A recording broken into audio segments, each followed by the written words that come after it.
So in this video, again, this is the second video of our Swift series, we're going to learn about loops, such as the if statement. So an if statement starts as an if. If you're used to other languages, you're probably going to have to put some parentheses right there. But Swift, it's not the case.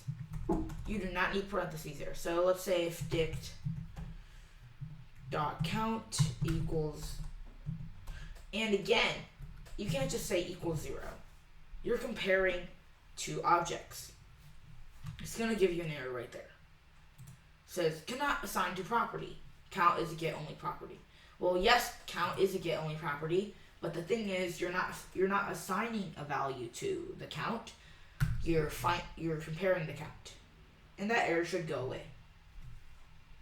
Then you're going to say, just put quotation marks, dict has no terms. And that's going to give you that. Let's put an else. Because here we said dict.remove all. And as we talked about for arrays, this thing does have remove all as one of its functions. So let's do dict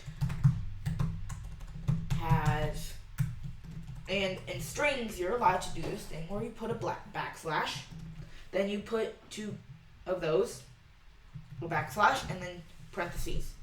Now you can type in pieces of code that you want to turn into string.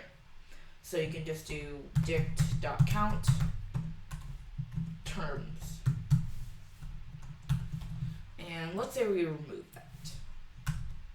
Or we just comment that out. You can do that just by putting 2 slashes. That'll come out the entire line. And let's say we append more.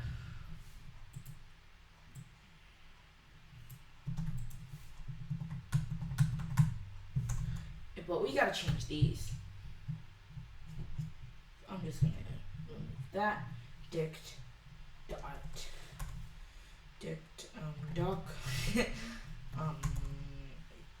h2 chicken.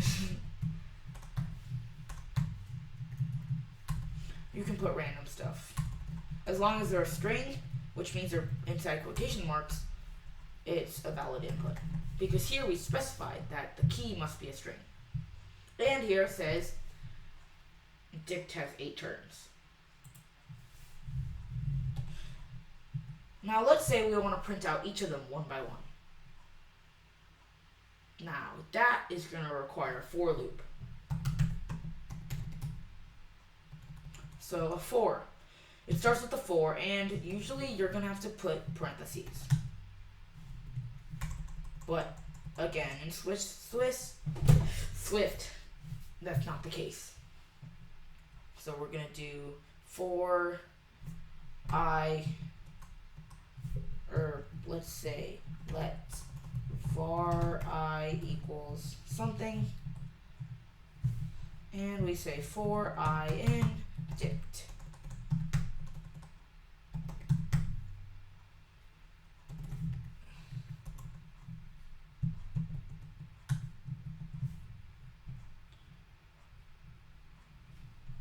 Print I 8 times. Let's take a look at that.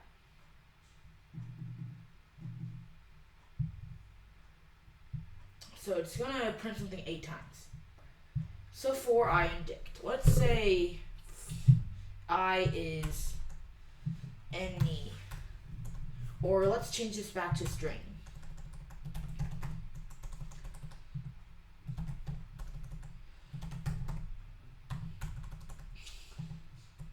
Looks like my computer is lagging up a little, but that's fine. We just have to remove all these.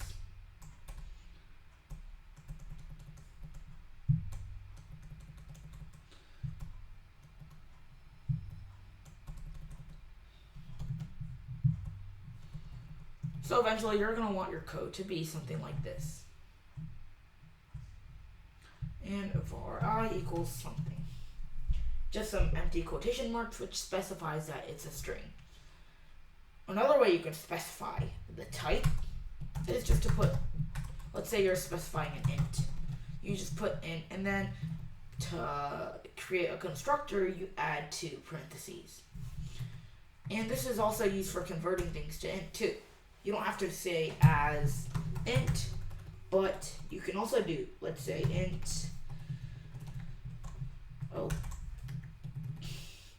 0. So that's gonna work. But let's say we have something that's not an int. It's gonna say nil because that is not convertible to int, so it's gonna say nil. So we'll go back to our, let's say it's a string. And let's say we want to specify a specific key, so name.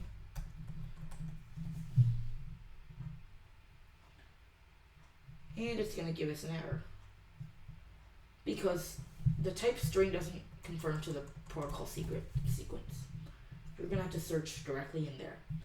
It's going to give you these. Let's look at the I,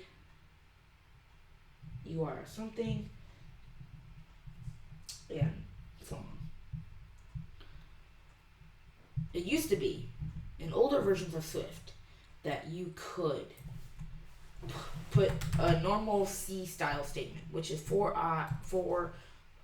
var d equals 0, d is less than 5, d plus plus. Now it's not possible, but I'll explain this code anyway.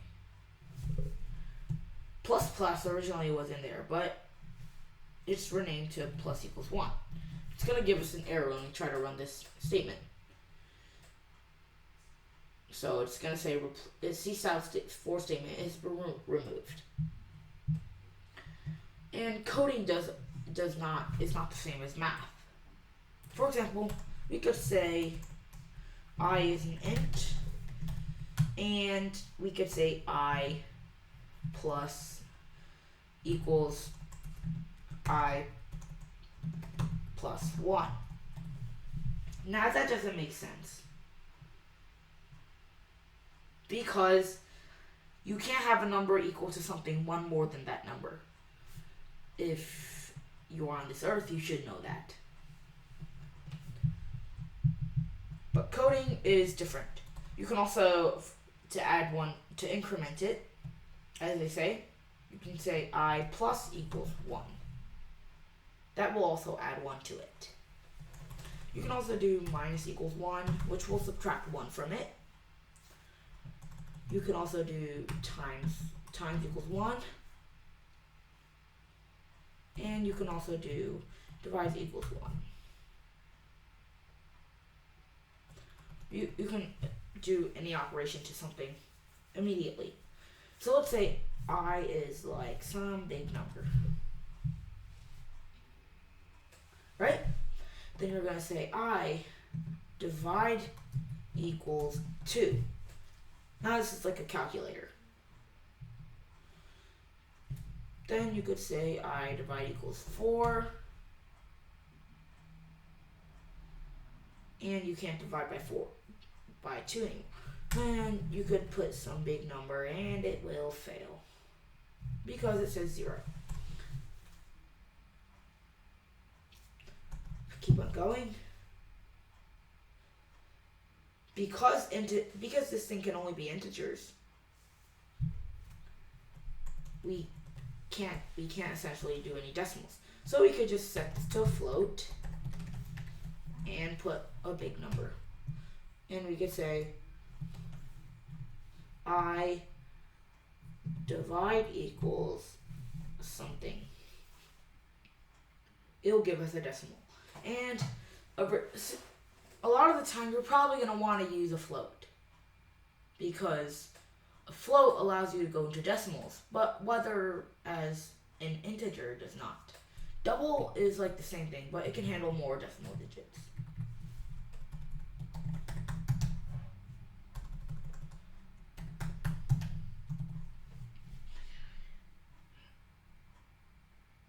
So once you've got that, it's just running, and it's just gonna specify more digits for you.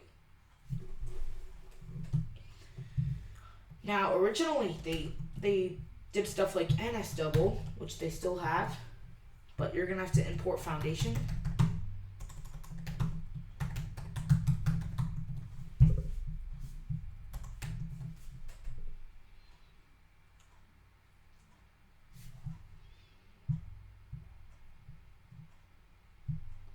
But it's removed, so you're gonna have to just do double.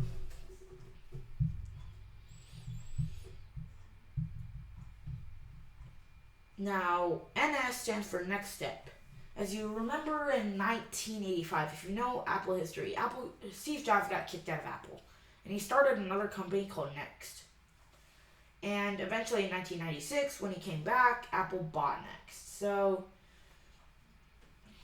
that's why it's next step, because he chose the name Next for next step in computers.